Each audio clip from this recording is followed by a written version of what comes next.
John Pratt, who's a professor of criminology at the Institute of Criminology, Victoria University, Wellington, New Zealand. Now, John is about to publish a book entitled Law, Insecurity, and Risk Control, Neoliberal Governance and Populist Revolt. It comes out in August of this year with Palgrave Macmillan. All right, without further ado, John, over to you. Thank you very much, Joe and Richard, and for everyone else for zooming in from wherever you are. I'm just trying to do the PowerPoint. Yes, good. Slideshow. Play from the start. Very good. Yeah, thank you for zooming in wherever you are. Thank you as well for my technical support team, out of shot at the moment, but ready to leap in at a moment's notice should I need them. Let me begin this talk with the gloomy observation that this might seem the bleakest of times for democracy and all the protections and freedoms that this gives us, particularly the protection of human rights, the certainties offered by the rule of law that living in such a society gives, and a media that is free to criticize governments and to hold them to account. All these features of life in democratic society, which in the past we may have largely taken for granted, have been put at risk by the recent rise of populist politics. And furthermore, the ease with which emergency controls over movement in public space and stay-at-home orders analogous to house arrest, forms of immobilization, have been invoked to combat COVID-19, usually by governments simply declaring a state of emergency, as was done here in New Zealand. And I wasn't even aware that it was possible for the New Zealand government to do that, but it obviously can and did. These rules by decree may become a blueprint for autocrats wishing to subvert democracy altogether. However, despite these forebodings, I want to suggest tonight, New Zealand time, I want to suggest tonight that the way in which the virus has forced these forms of immobilization on entire nations might provide very different political possibilities and might even act as an antidote to populism. This is because, in addition to all the human casualties it's causing, the virus seems to be eating away at the vital characteristics that have brought populism back to life after its post-war demise in democratic society and in some cases has recently swept its politicians to power. These populists have been variously able to do this with the assistance of angry voices shouting out from sections of deregulated media, angry voices on talkback radio, and more recently, social media. And their messages have been very simple. They claim to speak on behalf of an anxious and uncertain public, while simultaneously addressing their anxieties and uncertainties, as if only these leaders with these special natural abilities and magical powers they claim to possess can restore a longed-for certainty and security. Donald Trump, for example, as I'm sure you'll all be aware, is a very stable genius, and indeed he's told us so himself, and he claims to have all kinds of these natural abilities, including in the areas of science and medicine. The reason for such uncertainty and anxiety, people like Trump and Johnson in the UK and others maintain, is because of the corruption, inefficiency and political correctness of central government and its bureaucracies and advisors. This has not only put the well-being of individuals at risk, but has also put national vigour and identity at risk. And professing to be anti-politics politicians, they promised to drain this swamp and hunt down all the public enemies whom previous administrations had apparently allowed to pollute the social fabric. So in very broad terms, these are some of the characteristics of contemporary populism. When did this rise in populism begin? In the English-speaking societies I'm most familiar with, it begins in the 1980s in the criminal justice area in the form of a new kind of utilitarian criminal justice. One intended to address anxieties and uncertainties caused by the divisions emerging in the course of neoliberal restructuring. Anxiety is not so much about crime, but instead of those who seem to constitute particular crime risks, those who might put quality of life at risk, for example, such as the homeless and beggars and other unwanted street people, and those as well who constituted a risk to the human body through sexual attack and later terrorism as well. These kinds of risks were thought likely to cause irreparable harms if they eventuated. But the people who constituted these risks were also beyond the grasp of criminal law because they hadn't yet committed a crime. They were at risk of committing crime.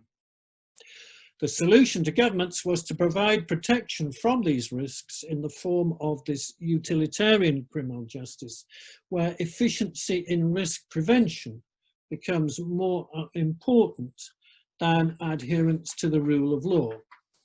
Indeed, the enabling mechanisms for this utilitarian criminal justice, retrospective legislation, hybrid legislation, lowered burdens of proof, changes to rules of evidence where these seem to get in the way of risk control, steadily undermined the rule of law. And the effect was to reverse previous priorities given to protecting the rights of individuals from excesses of state power, and instead to use such excesses to protect the public from those thought to constitute these kinds of risk. The protection offered by governments took the form of, again, immobilizing strategies amidst much public noise and support for them. Controls and restrictions on movement in public space, on those thought to put quality of life at risk. The antisocial behaviour legislation and public space protection orders that you have in England and Wales are some of the clearest examples of these measures. In the absence of informal controls, these notices proliferate in all parts of England and Wales, telling everyone what they cannot do on pain of prosecution and punishment for breaking these prohibitions, even though no crime has actually been committed. And amid similar levels of public noise and support, controls on movement in public space are available for those who might otherwise put the human body at risk, as with the sexual harm prevention orders that you have in England and Wales, or for those already convicted of crimes against the body. They can be further immobilized through forms of indefinite imprisonment, or at the end of a finite prison term, if they are considered high risk, they can be held in civil detention. That is, they remain in prison indefinitely despite having completed their sentence, as with the US sexual predator laws, or the public protection order legislation that we have here in New Zealand, which retrospectively impose indefinite civil detention on those judged to constitute these particular risks. Well, of course, these immobilizing sanctions have been particularly apposite to an era when informal community controls have broken down in the course of neoliberal restructuring, and where there is so strong an emphasis on individualism at the expense of social cohesion that official signs and warnings become the way to communicate what had previously been taken for granted duties and obligations. And these immobilizing sanctions are also apposite to an era where mobility itself has become a prerequisite if risk-taking entrepreneurs are going to be able to compete for all the riches and prizes that this restructuring has made possible. Indeed, mobility itself has become one of these prizes, allowing for exciting and exotic foreign travel, now available to nearly all, for example, rather than just a privileged few. As you see from this, the PowerPoint, the attractions of the cruise ship holiday, plenty of cabin space available at the moment, though I do understand. Meanwhile, the criminal justice barriers that had previously blocked this utilitarian preventive justice on the grounds that these measures jeopardized rights and undermined the rule of law have been largely brushed aside. As Tony Blair once explained, all these kinds of immobilizing controls represented was a rebalancing of the way in which rights should be addressed. If in the past priority had been given to the rights of individuals, these measures reduced the imbalance this had created by asserting the right to public protection over individual rights, the right to public protection over individual rights. There was also a political utility to these measures. They were presented as proof that governments, despite their neoliberal exhortations that individuals should manage their own risks, were still living up to democratic obligations to protect citizens when they face risks beyond their control and ability to manage. And indeed, the more spectacular these rescue measures from government, and this is a newspaper headline from New Zealand after the introduction of our public protection orders, the more spectacular these rescue measures are, the more this then seems proof that governments are on the side of the public, prepared to go to almost any lengths to give them the protection they are demanding from these particular risks. And if by enacting these immobilizing controls, this then puts governments in conflict with criminal justice experts, demanding that the rights of individuals be respected, then so much the better for governments. So much the better for governments if this generates this kind of conflict. Because then they can claim to be on the public side in this form of penal populism, while criticizing the experts who oppose them as being hopelessly out of touch with public sentiments, just dilettante experts living in the universities. Yeah? We know what happens next in this story about the rise of populism. Penal populism was not sufficient to pacify growing disenchantment with neoliberalism, especially after the 2008 financial crisis. The casino-style economies that had been generated provided generous rewards for their winners, but many of their losers found themselves permanently locked into modern society's bargain basement. In addition, the subsequent mass movement of peoples around the globe seemed to further jeopardize the well-being of these left behind sections of society.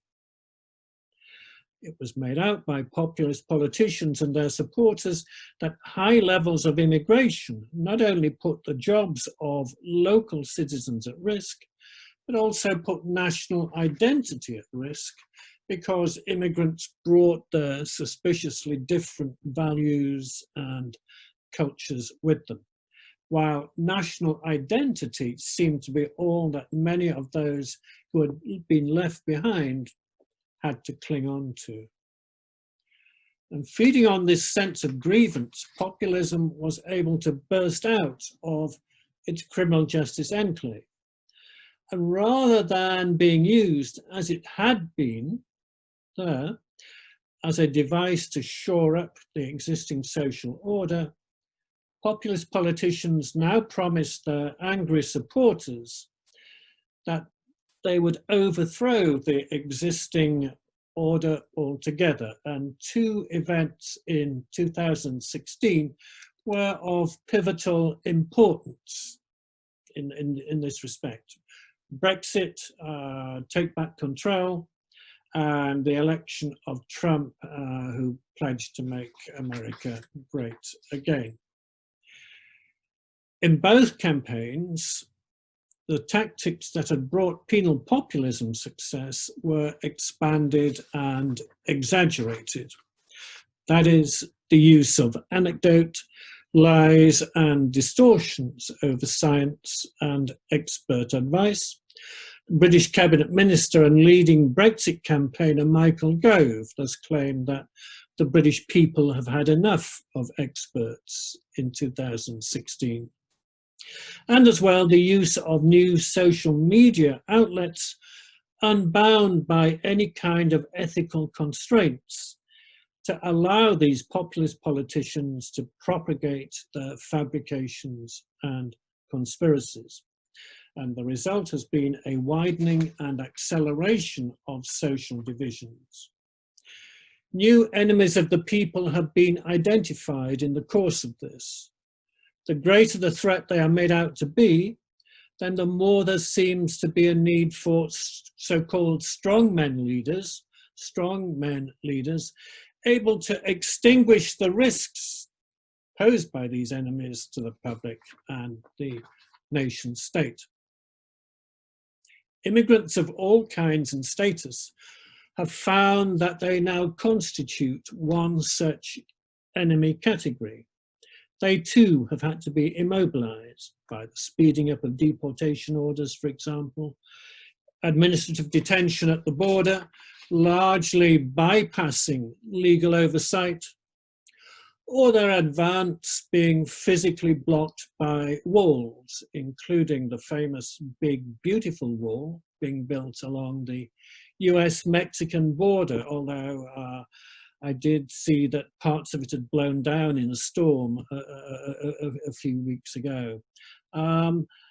Those who question the basis of these policies of division and hate, though, whether these be rival politicians, judges, journalists, academics, scientists, economists, are then denigrated as being out of touch establishment figures and enemies of the people themselves, the mere purveyors of fake news.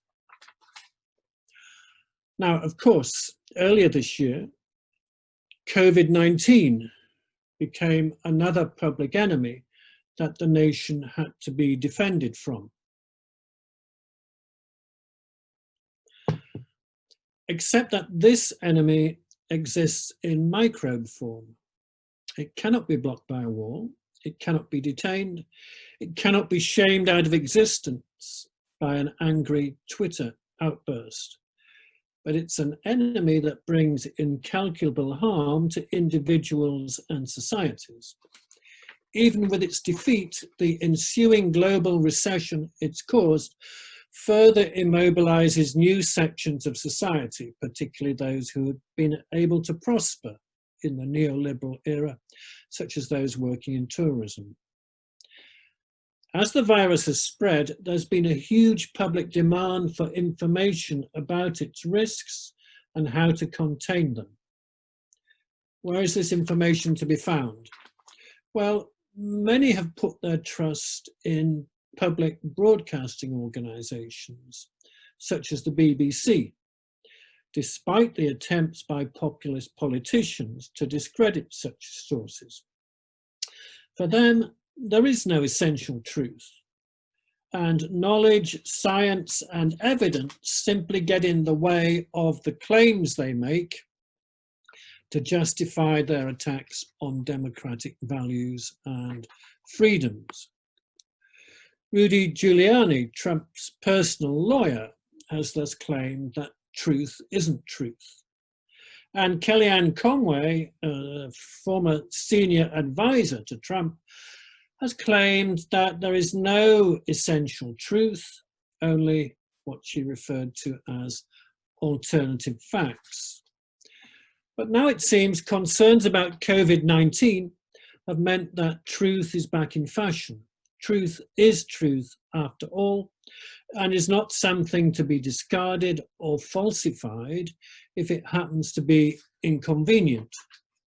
Nor is it the case that people have had enough of experts, as Gove claimed in 2016. On the contrary, they cannot get enough of experts, of hearing from epidemiologists, virologists, immunologists, and so on, who've become new celebrities on the basis of their knowledge and diagnostic capabilities, rather than their appearance, or charisma, or wealth. And even the most narcissistic of populist politicians finds that they have to share public platforms with them. Indeed, in most countries, committees of experts have been set up to lead governments and nations out of the COVID crisis.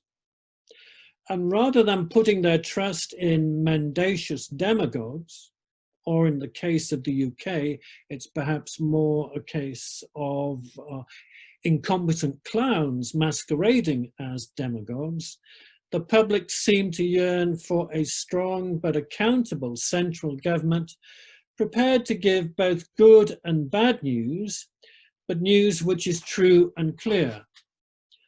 A yearning for government to provide adequate health care rather than indulge in expensive vanity projects, and a government looking for a global solution, because the virus won't disappear without a global solution.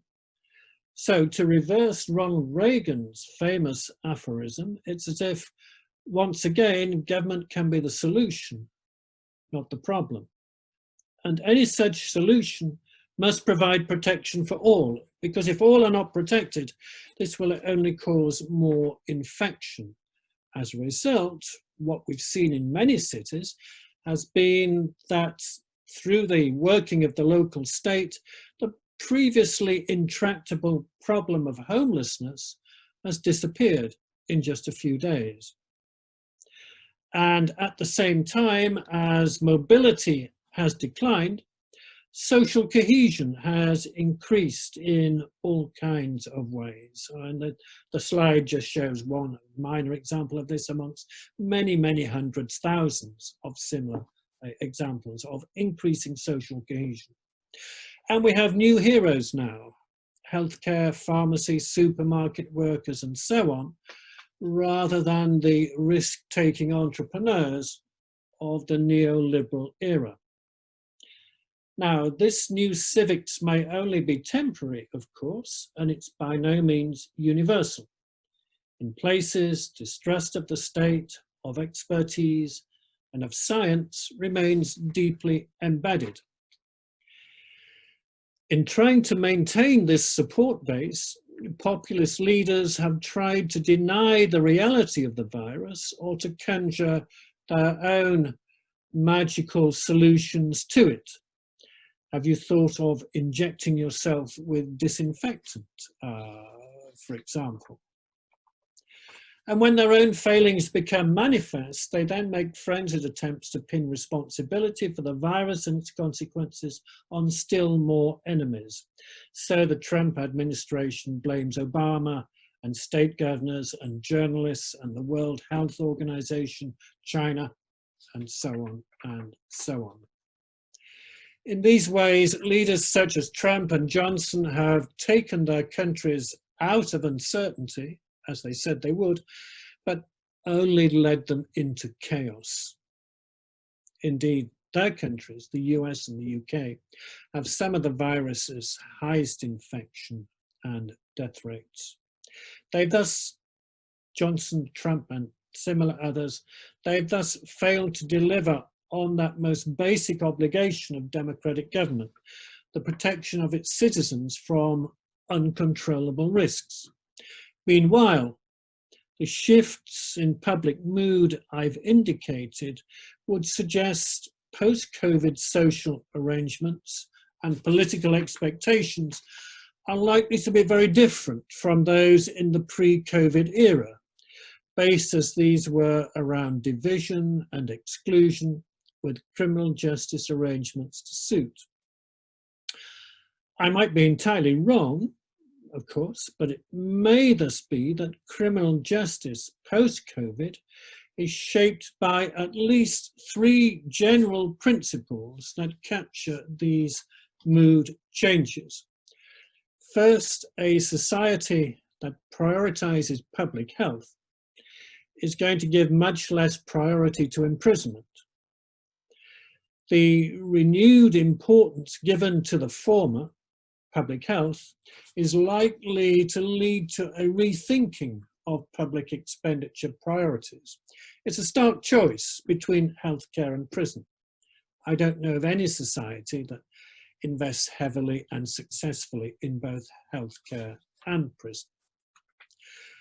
Furthermore, governments are more likely to be judged by their commitment to providing healthcare rather than the extent of prison control that they've boasted about in the recent past. And second, a society where there is stronger social cohesion and greater recognition of civic duties and responsibilities is more likely to have informal channels for communicating these rather than having to use all the public space protection order signage with its threats of punishment on failure to do so that decorate the streets of England and Wales, and which are themselves measures which erode some of the most fundamental principles of the rule of law. Third, given our own experience of having basic rights and freedoms removed, as we too became immobilized in the fight against the virus, it may be that individual human rights will again be respected and protected, rather than discarded to suit new categories of risk control measures in the name of public protection. As I said, I could be entirely wrong, and there are also likely to be other ways in which COVID-19 reshapes criminal justice and other forms of resistance and opposition that also reshape criminal justice, perhaps in conjunction with the change of mood brought about by COVID-19. And here I'm talking about the resurgence of what we've seen through Black Lives Matter in the last couple of weeks.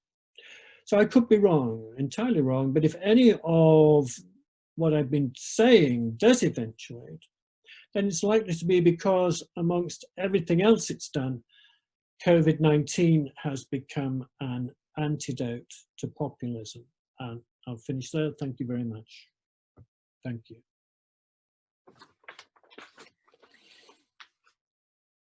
Excellent, John. Excellent. Thank you very much. Right, we've got the Q&A function, just to remind people, if you have questions, if there's points of discussion that you want to introduce, please use the Q&A function. We've had a couple of questions that have come up that will feed into the discussion as we go forward. Namely, Daniel and Sarah were asking, in effect, what is populism? Because, of course, one of the interesting issues that we've got is that, as Daniel pointed out, most democratic governments work by becoming popularly elected. But then Sarah also mentioned that populism is slightly different because it takes fairly complex situations and boils them down. But before we go on, I just want to Lost introduce... the connection. Oh, I think, are we okay? Are people okay? I think they are. Okay, so before we go on, I just want to introduce the next speaker, our respondent to John. The first respondent is Dr. Mary Corcoran from Keele University, and her latest book is about to come out in July 2020. It's co-edited with Kevin Alberts and Jake Phillips, and it's called Marketization and Privatization in Criminal Justice. So Mary, over to you. If you feel like addressing in some fashion some of those questions about rights, populism, changes of mood, truth, knowledge, evidence, civics, please do. So over to you. Right, thank you very much. Can everybody hear me? I'm assuming I can be heard. Hello everybody, thanks for the opportunity to talk about the political dimensions of COVID. I know the chair is going to take fairly strict note of time, so I'm just going to kick off straight away. John, I want to start with the opening remarks of your paper, where you presented the scenario that we might be experiencing a pause or an interlude in the erstwhile upward trajectory of hyper-punitiveness supported by dominant neoliberal logics from recent decades. Now, this idea of a pivotal moment reminds me of Antonio Gramsci's proposal that we may be living through an interregnum, or an interval between the dying stages of a previous era and the birth of the next one. Now, of course, written a century ago in his prison notebooks, Gramsci was seeking to answer why radical and democratic movements in the early 20th century either failed, with the exception, I suppose, of the Russian Revolution, if you call that a democratic movement, or they were suborned within elite quasi-democracies, as in Britain, or capitulated to fascism, nationalism, and imperialism.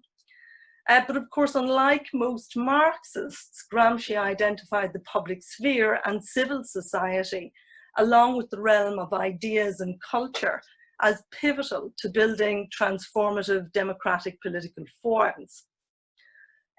So on the last occasion of an interregnum, the reactionaries won, and you rightly point out that nowadays the dominant narrative is that the right and indeed the alt-right and populist right have prevailed in the current moment. Now, of course, I'm alive to that possibility, but I think that this idea of an interval or an interregnum can provide a fruitful context for reflecting on the possibilities for change in the current moment. But first, if I could maybe offer a few thoughts on COVID-19 and our experience of that in England. I won't talk about all of the UK because I think one of the issues in the UK is that we are beginning to see a divergence in view across the different nations of the UK. But in England, we haven't been experiencing a single lockdown, but a socially selective one defined by various levels of tightness and looseness. COVID-19 has vividly exposed our vulnerability in common and across nation states or borders, but it's also laid bare the already existing inequalities, measurable by our capacities to look after ourselves or not, along the fault lines of race, gender, geography, access to healthcare, your work risk profile and economic status, for example. Thirdly, I think that immobilization in the criminal justice system has been partial and unsustainable. Prisoners are at the moment subjected to mass institutional solitary confinement, while parolees and probationers are subject to forms of double lockdown, both in their communities and in their homes. Now, nevertheless, movement has been evident throughout the prison system, throughout the criminal justice system, through policing, and policing in many senses is precipitating further movement and opening up of other criminal justice responses, including access to justice and to the courts. And indeed, it's the very prospect of decarceration or deconfinement that is concerning a number of criminal justice agencies and prison systems and so on and so forth. Fourthly, I think on the policy plane, there's been a great deal of excited talk about the return of the state and the end of austerity. However, I'm not sure this necessarily bodes well for penal reductionists and abolitionists, because under current conditions, it's clear that if the government is going to spend big, it's going to spend big in policing and in the penal apparatus, rather than investing in institutions that deliver social justice.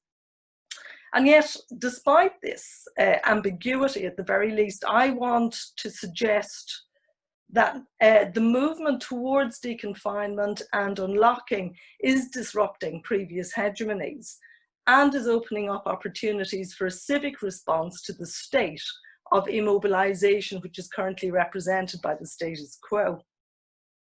Now, unlocking the UK now embodies an unraveling consensus, short-lived as it was, which I suggest is partly an outcome of conflicting civic imaginaries held by government and elite allies and the public, respectively.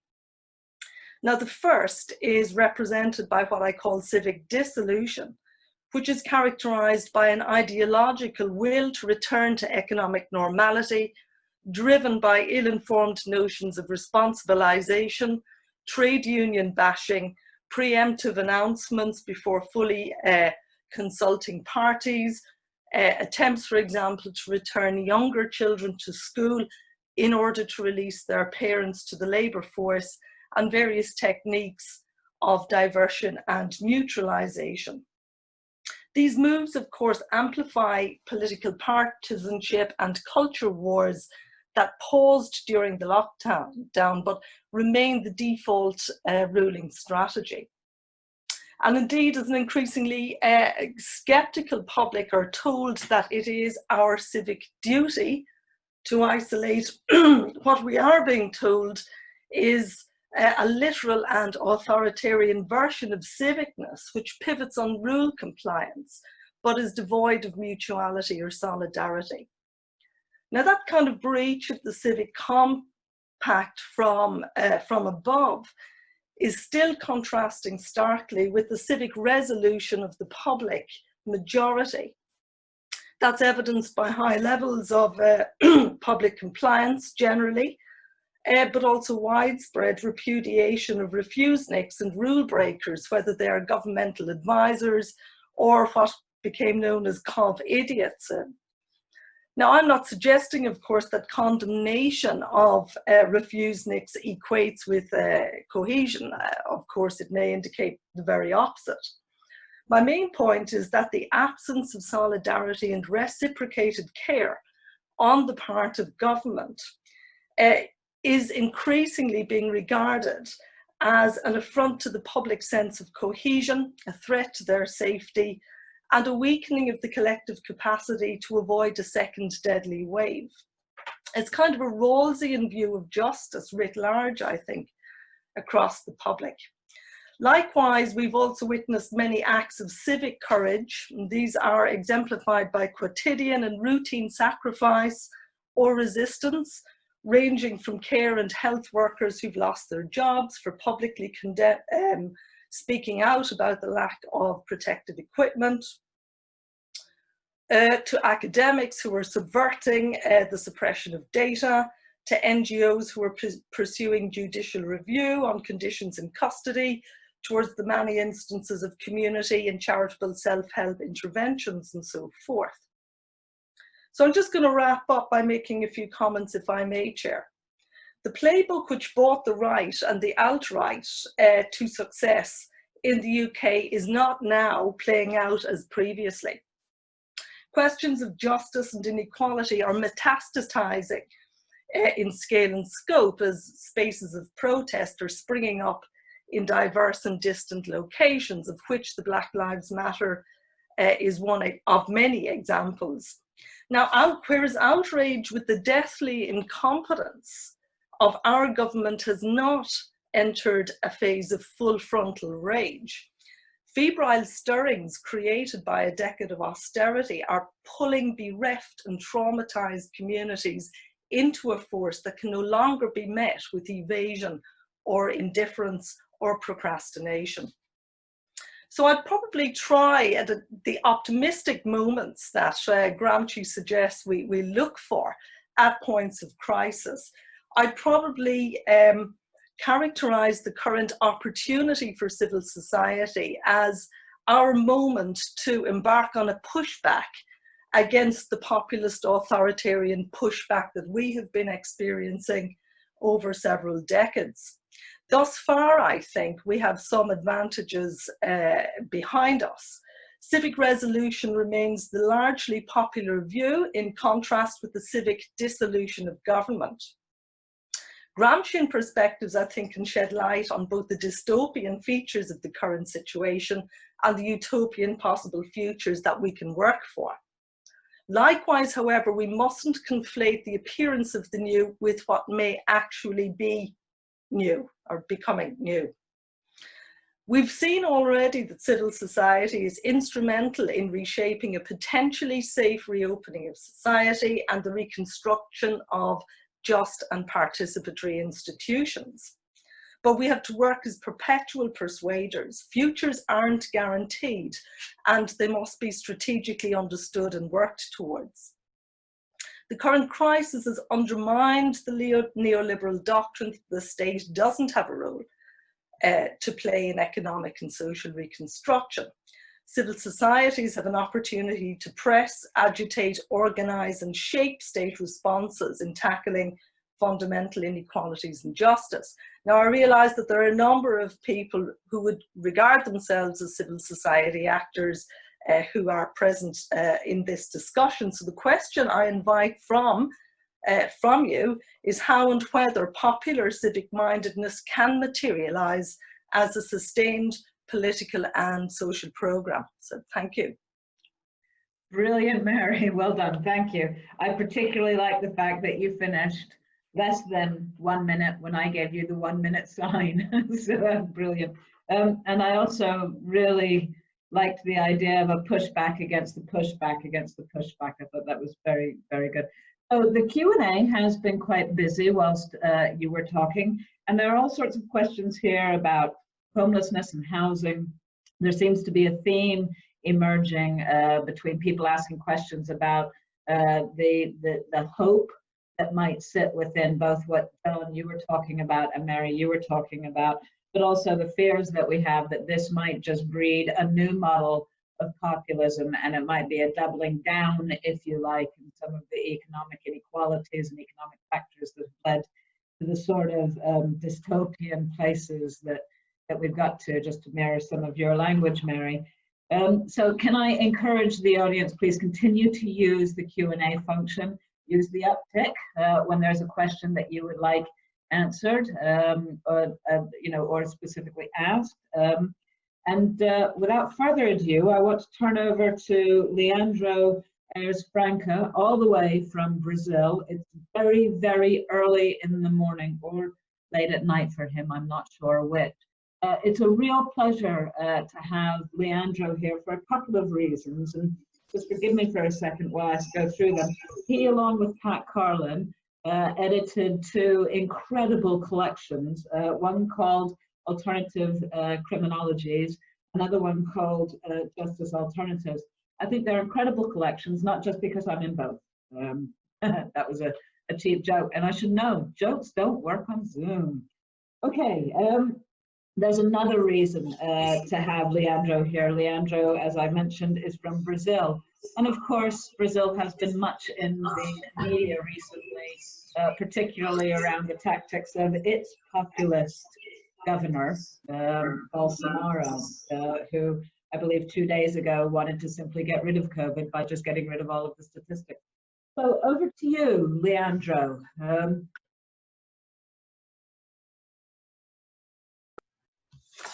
Good morning, Joe, Richard, Mary, and Charlie. Good evening, John.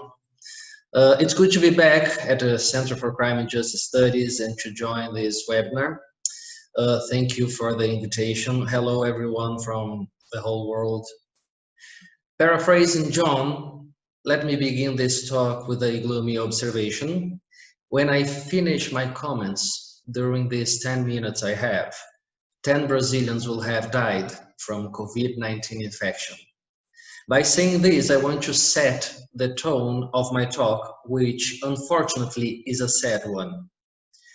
Once we have people from all around the globe attending this webinar, my contribution here is to comment on John's talk, putting into context what has been happening in Brazil. My reasoning here is inspired by the writings of the Argentinian criminologist Eugenio Zaffaroni, now judge of the Inter-American Court of Human Rights. Zaffaroni prefers the term popularesco to describe the rough and primitive discourse that underestimates the people while fostering, reaffirming, and deepening its worst prejudice. This distinction is helpful to differentiate the present situation identified by him as a cool authoritarianism from what is known as the Latin American past experiences of populism. In your talk, John, you claim the COVID-19 virus became another public enemy that the nation had to be defended from. Though I must agree with the war metaphor of a global effort to overcome an invisible threat, and that the pandemic brings incalculable harm to individuals and societies, I cannot say in our case, COVID-19 virus has become a public enemy. This authoritarianism which we are subject to in Brazil is not functional to individualize a credible and fixed enemy. So the enemies succeed one another without actually adding up as one defined group. In a constant war with no defined opponent, the only unknowledgeable enemy, the same of every authoritarian government, are those who confront its speech. Hence, its permanent contempt for the scientific advice, which has this disadvantage of addressing a limited circle and not having learned the mass communication technique. Though history has shown, and we should be aware of that, the scientific knowledge may serve any kind of regime. As you properly describe, the authoritarian/populist speech lacks any academic support, and it is proud of it, constantly disparaging the expert advice, forcing political actors to take the same stance of contempt, either in order to stand out as favorable future candidates or to ensure president federal funding. By doing so, the government operates with total autonomy from reality. It has no consistency because it's all about slogans and propaganda. Another section worth discussing is this one, and I quote here, "Even the most narcissistic of populist politicians find that they have to share public platforms with them. Indeed, in most countries, committees of experts have been set up to lead governments and nations out of the crisis. I wish this was also the case in Brazil. During the pandemic, one health minister was dismissed. The second resigned. With growing numbers of infected and dead, the country currently has no health minister, relying on an inexperienced army general acting as minister. Despite the common understanding of experts on the infection cases under reporting, when the government confirmed 92 deaths related to the virus, Bolsonaro said he did not believe these numbers. When Brazil surpassed China's death toll with more than 5,000 deaths, he replied, "So what? Last Saturday, with more than 35,000 deaths, the government decided to stop releasing cumulative data on the confirmed impact of the virus.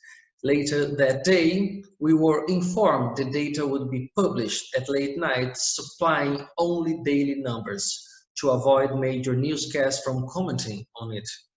On Sunday, the government started to play with numbers, publishing very divergent figures on death counts, disorienting journalists, researchers, healthcare professionals, and the whole population.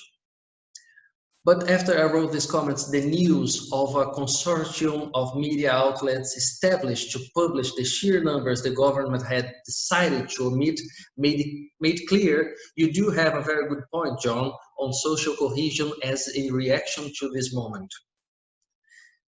Without any information on the development of the pandemic across the country, with no data related to the growing number of infected and fatal victims, though partial as they may be, we can rest assured Bolsonaro solved the problem. I cannot even share the same feeling related to how some professionals have revealed to be essential to our everyday lives. History may acknowledge them as heroes, but right now we are killing them in Brazil. Most part of the Brazilian workforce has been sacked, or if they're lucky, has had labor contracts suspended or wage cuts. Healthcare professionals and police officers have been subject to increased working hours, insalubrious working conditions, and death by the virus infection or suicide. We do have a crass fascist man leading the country, and we are certainly not alone on this. In this line, I'd like to end my contribution with two reflections related to this man. First, we have to stop portraying them as uncontrolled bonkers. Legally speaking, this would uphold the idea they are not responsible for their acts.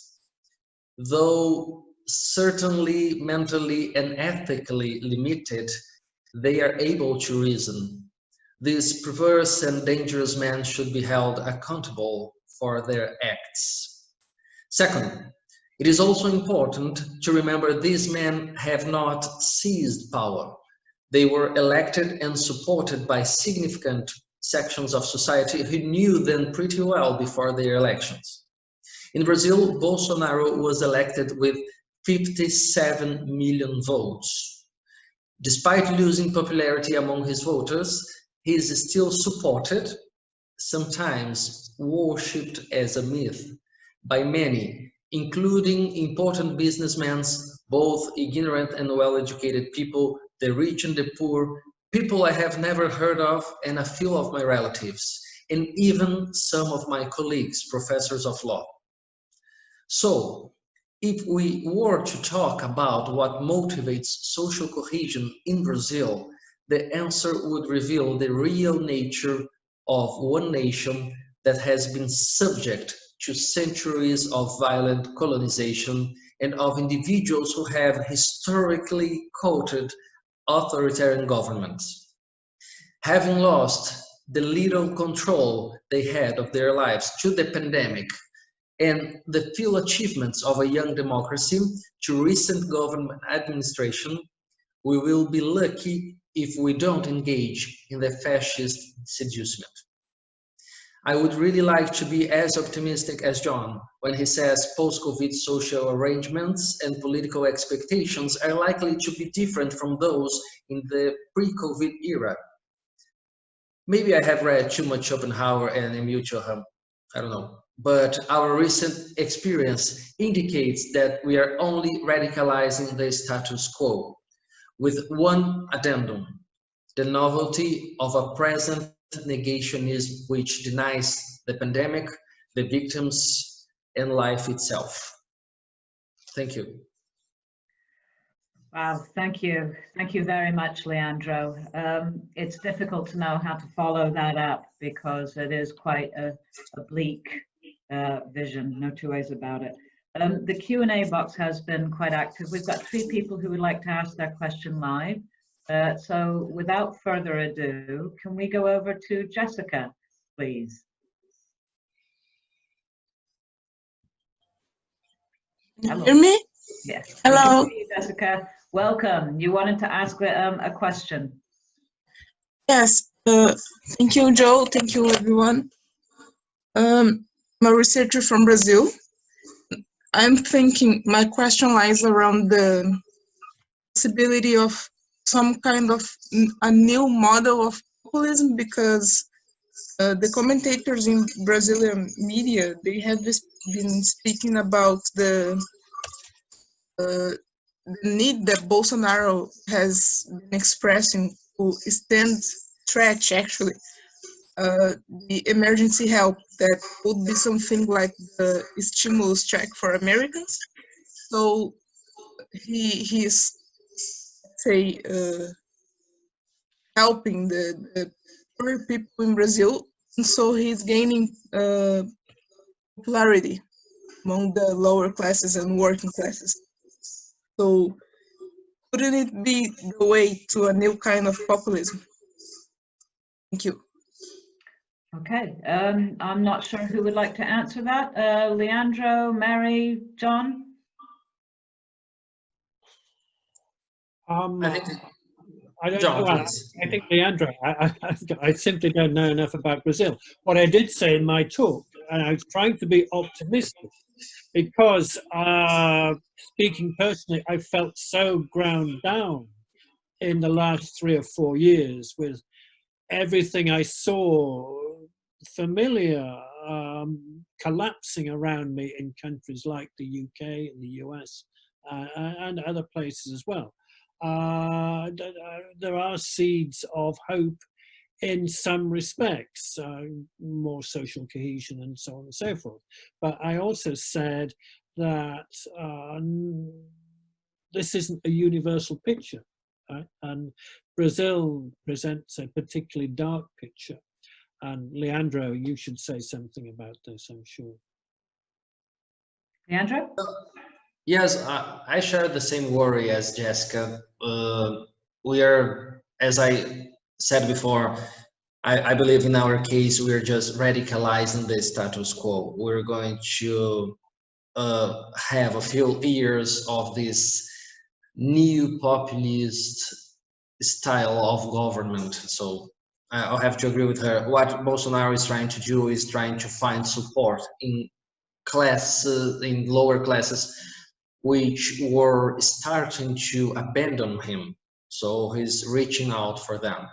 I'll have to agree with her. And forgive me, I may not ask each of the panelists to come into each of the questions, but I think the next one, I believe Saul, thank you Jessica for your question by the way, I believe Saul Hewish would like to ask a question, and I'm thinking, Mary, this might be a question for you. Hello. Hello. Yeah, my question was specifically relating to what John talked about about homelessness. And yes, we are in a situation at the moment where certainly street homelessness locally is being dealt with quite effectively by housing people in hotels. And where that's been most effective is where the hotel has become a kind of hub for all sorts of services. So what it's done is it's created a temporary solution for quite a lot of those issues. And I suppose my concern really is, as lockdown starts to become unlocked, what happens to those people? But is there learning that we can take from that and incorporate that into some sort of new social infrastructures? Or is there a danger that we're just, with the sort of pending economic decline, that we're going to see not less homelessness, but in fact more homelessness? Mary. Okay, I'll try and answer that. I'm not an expert on homelessness, but my direct answer to you would be yes and yes to both of the scenarios you've presented, because I think that's the point That's where I think we really are at. We are at a very, very pivotal point where how we as citizens and social, as citizens, as civil society actors and so on and so forth, manage to and succeed in capturing what I think John is correct in saying, a yearning for something different, or whether or not that yearning for something different will be captured back by the desire for safety, which will be offered within a populist status quo format. With regards to homelessness, the things I've been hearing both in Bristol, where I live, and Stoke-on-Trent, where I also work, has been that what's really concerning people is what's going to happen when movement, if you like, returns to the economy, and there will be a compelling argument for returning to the norm. And the norm will be that people who are in temporary accommodation will not be moved into more secure and more secure tenancies, but may very well be spun around the temporary accommodation system. I don't know if I'm answering your question necessarily. The point I'm making, however, is that the moment has to be seized. We don't have a choice. It is going to be a struggle. There's a great desire for people to see these pressing and tremendous social inequalities addressed. But the next step, I think, is for us to become the kind of permanent persuaders, which is to engage in local politics, in policy discussions, in enabling and empowering members of the public to actually think these possibilities. Nothing's guaranteed, I think John is right. It's down, I think, a great deal to the capacity to persuade and an ability as well, I think, to capture some of the political momentum. And that does also mean using whatever political and democratic modes of persuasion and influence we have. So no, it's not going to happen by virtue of the largesse from above. Any changes are going to have to be worked for, and we may lose some battles and hopefully advance in some other areas. Thank you very much, Mary. Now we've got one more audience participant, I think we can call them. Lisa, can we get you to ask the question? I think this one is specifically for you, John.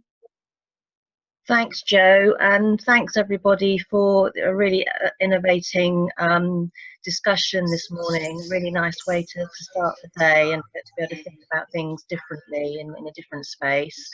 John, I was really interested in your supposition around post-COVID, what we may be likely to see, and I really, acknowledged that it was kind of, sort of maybes and sort of ideas for what the future might look like.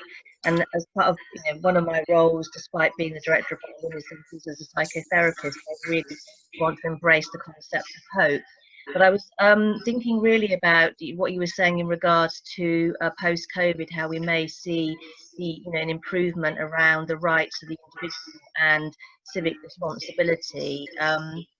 And I guess what I'm concerned about is that with the easing of lockdown, what we seem to be seeing already is quite a rapid return to pre-COVID behaviour. And I was thinking as an example, with the environment, which looked like it was miraculously recovering with the reduction of sort of it being peopled. And now what we seem to be seeing now as people move back into public spaces is rubbish being left around the place. So I suppose really my question in sort of short is, how possible is it for public behaviour to change in such such a short, albeit acute period of time? And I mean change for the good. Well, I don't have an answer to the question. I mean, I hope, and there was plenty of evidence that increased social cohesion during the period of lockdown did bring about a much greater awareness of civic duties and responsibilities.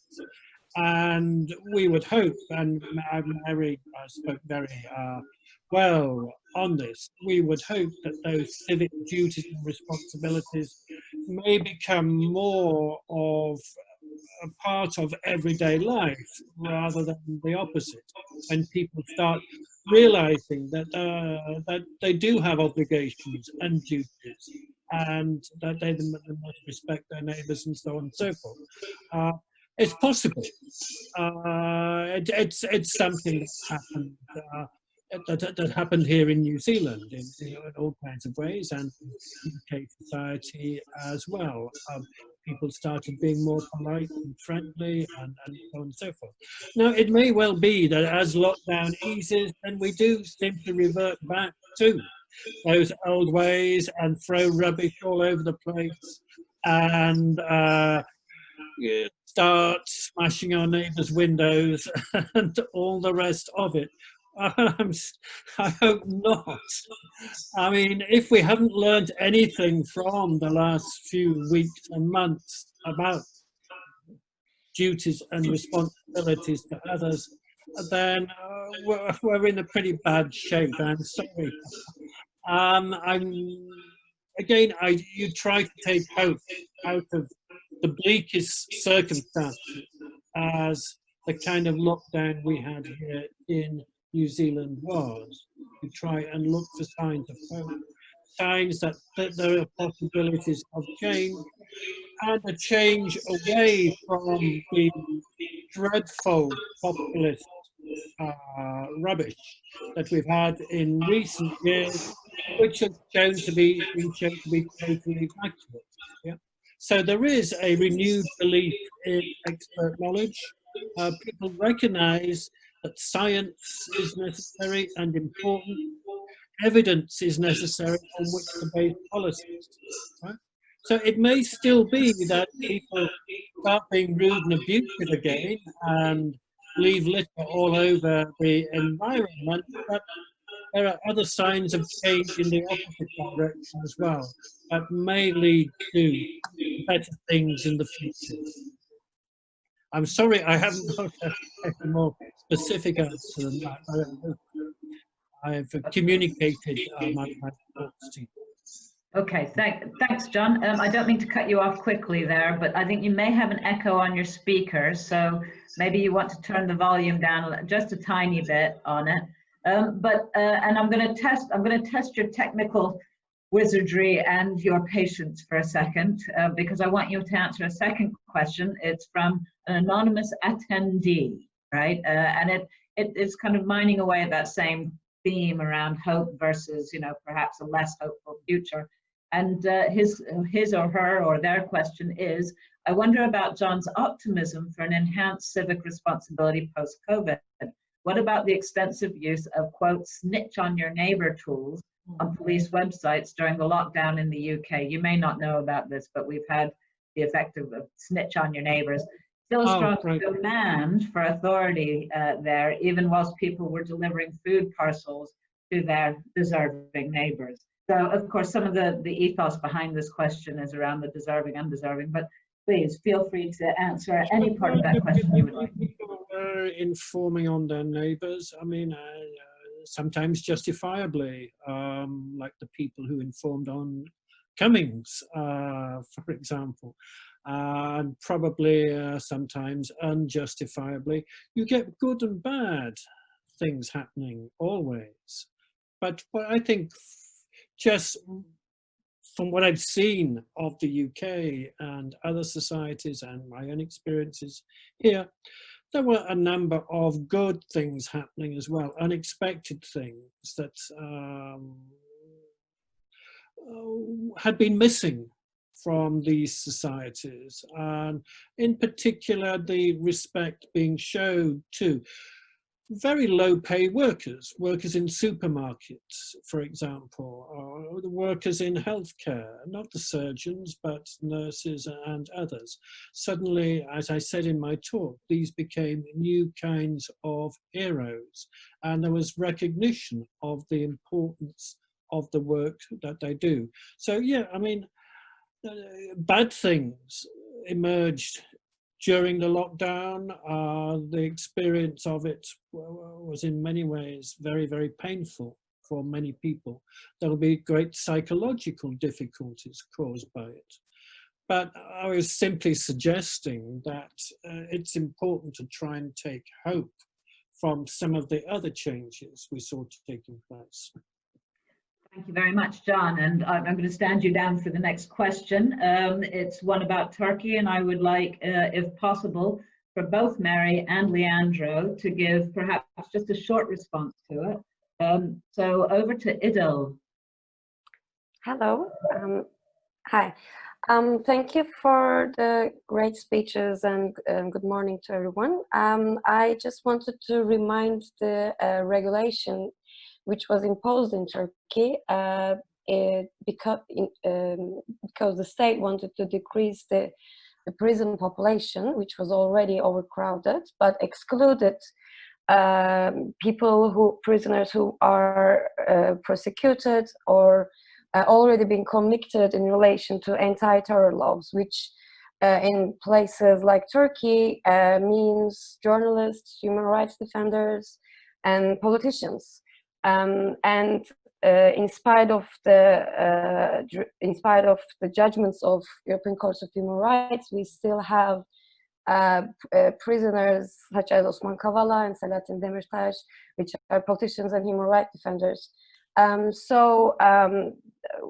was saying that I was actually wondering if there was a way to seek the similarities in countries like Turkey and Iran and maybe in Brazil, and whether we need a stronger collaboration and information sharing to detect these similarities and come up with a structural plan which actually would fit John's optimism, at least. Thank you. Leandro, do you want to answer first and then we'll go to Mary? Yes, I can answer that. The situation in Brazil, it's interesting. We have a big problem related to prison population.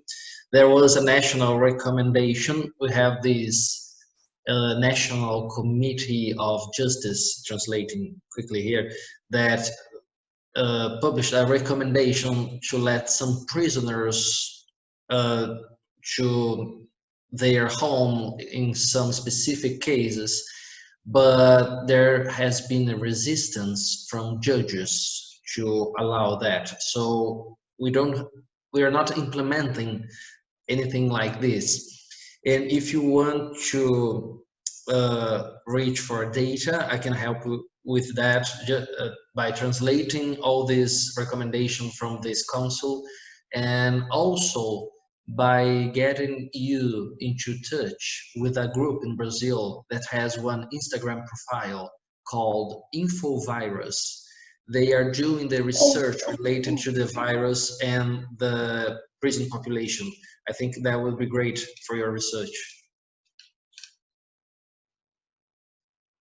Thank you, Leandro. Over to you, Mary. Okay, thank you very much, Idil, for that question. I can report what people have been telling me who work in the prison system and try and kind of cross-tab that with what's been made publicly available. Okay, well, the situation in England and Wales, which has its own prison population, is that there has been 23-hour lockdown. Excuse me, I have. I'm okay. I don't. With regards to releases, there have been regular releases from the prison system. We talk about the lockdown, but I think it's been those areas of movement that really have given rise to the greatest concern amongst prison authorities. So all kinds of temporary and early release have been suspended, with the exception of those people who are released because they have come to the end of their court prescribed sentence. So they cannot be held, or at least are not being held, because their sentence has come to, in custody, has completed. So they are being released into the community. There was a plan to introduce early release for people within 6 weeks of their completion of their sentence date. That has been largely suspended. It hasn't come into place. It hasn't come into place for several reasons, and I can't pinpoint singly which one, because things are both rapidly moving and not happening at all. We're in this very, very peculiar space with respect to the prison estate. So what we are hearing is that there is nowhere literally to send individuals who are being released from prison. This largely has to do with the evisceration of our social and housing system, which we've heard already from one of the other members of the audience today.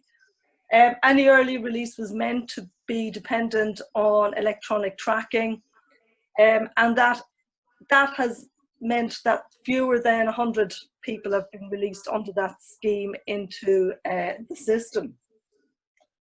I don't know if that helps in any way with respect to releasing information. The information has not yet been systematically gathered. If you look at the government guidelines and the prison on the website for the prison service for the Ministry of Justice here, you will see a succession of different kinds of initiatives and guidelines being issued.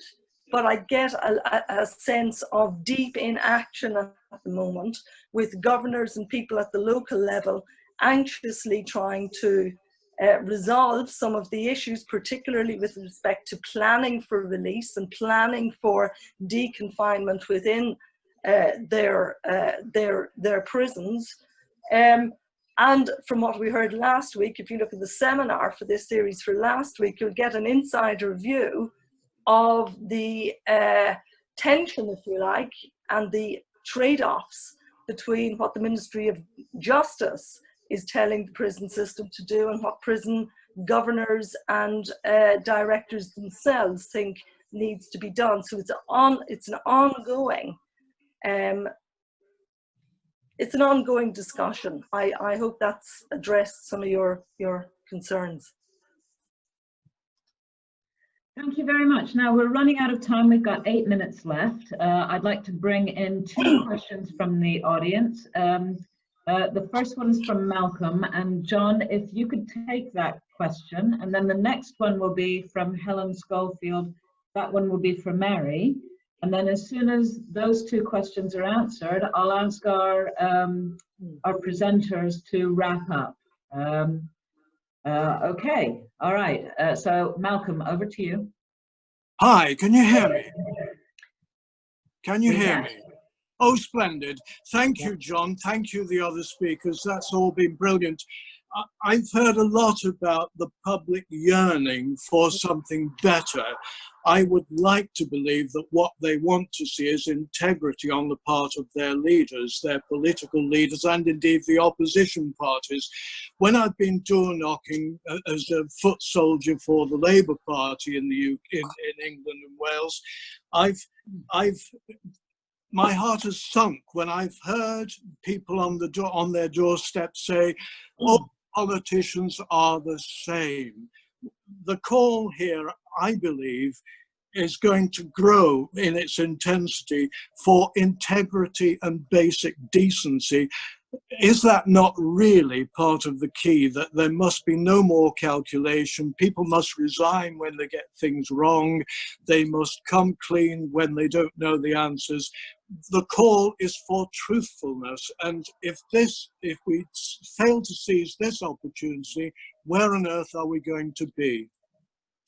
Yeah, I mean, you're right, I'm sure. And that's what should happen. Whether it will is a different matter. Unfortunately, in the UK and also the US, you're led by people who don't understand the meaning of truth and who've been able to rise to the top by simply telling lie after lie after lie. Not surprisingly, public support, given the experiences of COVID and the lockdown, is in rapid decline, particularly for Johnson. I think what we've seen a very different kind of leadership here in New Zealand.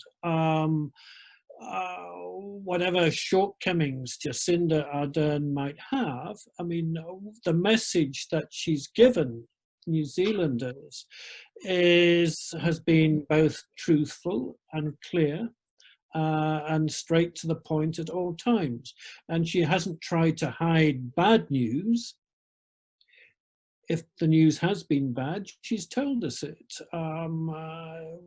irrespective of political consequences, and hasn't tried to camouflage it in any way, and so on. So really, it's a question of leadership, different types of leadership, and the exposure of the kinds of people who have been allowed to rise to the top on the basis of spreading populist lies and fantasies and conspiracies. Well, we've seen how utterly incompetent they are. Yeah, when you have a pandemic with consequences as serious as COVID-19, what that has produced is the highest death rates and rates of infection amongst most of those countries that have followed the populist path.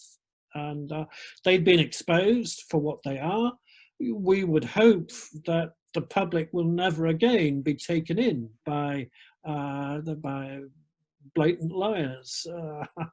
Whether that will happen is a different matter, of course. Thank you.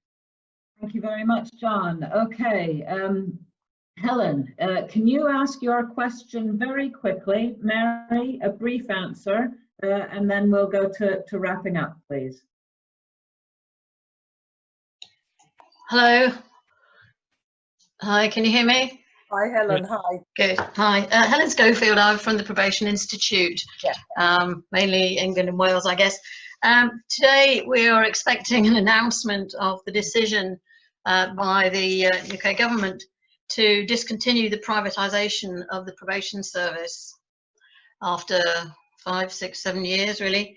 What are the opportunities for a newly integrated agency in the penal sphere shaped by COVID-19 today, and what are the risks?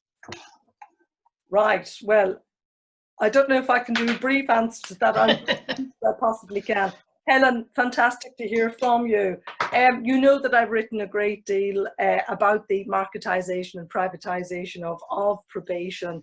I've just actually written a paper which I'm happy to send to you around the governance and what happened when the political will of a particularly neoliberal, illiberal, anti-democratic government trumped many of the internal checks and balances and parliamentary scrutiny and inspections, because part of, I think, what happened around the privatisation of the probation system was we need to look at the political failures. We also need to look at the weaknesses within our democratic and political structures for scrutiny and accountability, both as a way of understanding how it is that they got away with it for so long, but also how it is that we need to use those collective democratically accountable levers in order to reconstruct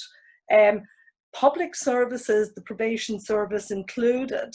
And one of those in many senses, and I think one of the kind of persuasive areas that we have at our disposal, echoing the previous question, is a way of appealing back to what has emerged in the political realm, that is a pushback against executive power and the undermining of parliamentary scrutiny and political accountability. A pushback against centralism. I think localism and regionalism are certainly going to be, I think, powerful modes of persuading members of the public that they have an interest in supporting their public services. I just want to finish by saying that I don't think we're talking about a kind of a dichotomy between the wily wicked, all-powerful neoliberals and the kind of soft and fluffy civil society or public sector. I think we've kind of internalized the fact that they have all of the weapons at their disposal. Helen, I think the Probation Institute, and I know you're associated with that, has done an absolutely super job, I think, in reconstructing the capacity for members to kind of cohere around reconstructing the probation service itself, continuing it, and also being part, I think, of a wall of persuasion, if you like, that pushback against the disaggregation of our public services, including the all-important probation service end. Well done, Mary, well done. Okay, we are officially out of time. So I just want to say one final thing, then invite each of our speakers to maybe sum up with 1 or 2 sentences. That's all, please. I want to thank everybody who attended. I want to thank especially our speakers, John, Mary, Leandro, and I want to make a very special thank you to Richard, Neela, Charlie, and all the good fairy folk behind the scenes at the Center for Crime and Justice Studies who have actually made all of this possible. That's my last word. So John, 2 sentences? Yeah, well, my work isn't normally known for its optimism. I guess you're having a really bad time in Brazil and the UK at the moment.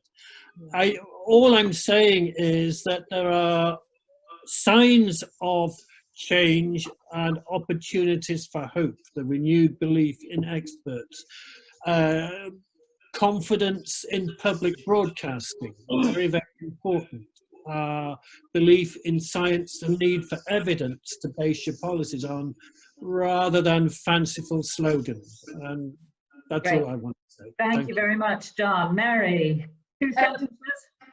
There's nothing wrong with using rough tactics against populism. And I think we have to be confident as well that where there are areas of common consent, notwithstanding the huge differences, in the aftermath of the fact that we have all been exposed to political catastrophe, not just a COVID, but we've got Brexit coming again and so on and so forth. We need to peel away by a tactic of attrition the unquestioned strength of populism, and I think that there's an appetite to do that, and we've also got the tools to do it. Thank you very much, Mary. Leandro. I just want to thank again the organizers, the Center for Crime and Justice Studies, plus the Open University, and everyone for attending. And I believe all participants will agree with me when I say we should do it more often. That's it. Absolutely fabulous. Thank you very much. Okay, thank you all the participants. And with that, we say cheerio.